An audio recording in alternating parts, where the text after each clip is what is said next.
పట్టించుకోకుండా, పిల్లల్ని పట్టించుకోకుండా, తాగుబోతులైపోయి, తిరుగుబోతులైపోయి, మధ్యమనే మహంకారికి బానిసలైపోయి, కుటుంబాన్ని చిందరవందరగా చేసి సమాధానం లేకుండా, శాంతి లేకుండా ఈరోజు నాశనానికి కారణమవుతున్నారు. మా దగ్గరే ఒకరు ప్రియమైన దేవుని బిడ్డ తెల్లవారు నుంచి అదే పనిలో ఉంటారు. చిన్న పిల్లల పాల డబ్బాల కోసం ఉంచుకున్న డబ్బుల్ని సైతం తీసి మత్స్యము తాగి వాడు నాశనానికి వెళ్ళిపోతున్నాడు. అట్టి వాడు కుక్కతో సమానం. కుక్కలకి కుటుంబాలు ఉండవు. అవి ఎక్కడ పడితే అక్కడే కానీ విడిచిపెట్టి అవి వదిలి వెళ్ళిపోతాయి. వాటితో సమానంగా ఉన్నారు ఈరోజు. కుటుంబాన్ని పట్టించుకోకుండా.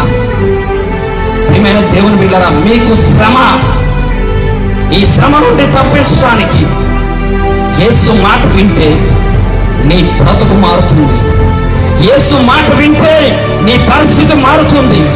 యేసు మాట వింటే నీ కుటుంబము రక్షణ పొందుతుంది. నీవు నరకము నుండి తప్పించబడతావు. యేసయ్య మాట వింటావా? నా ప్రియ సహోదరి, నా ప్రియ సహోదరుడా, ఈ మత్స్యమనే మహంకారితో నీ కుటుంబాన్ని చిందరవంద చేసుకోకు. యేసయ్య దగ్గరికి రా.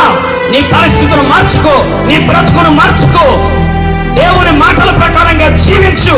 నీకు నిత్యమైనటువంటి మోక్షము సంప్రాప్తమవును గాక.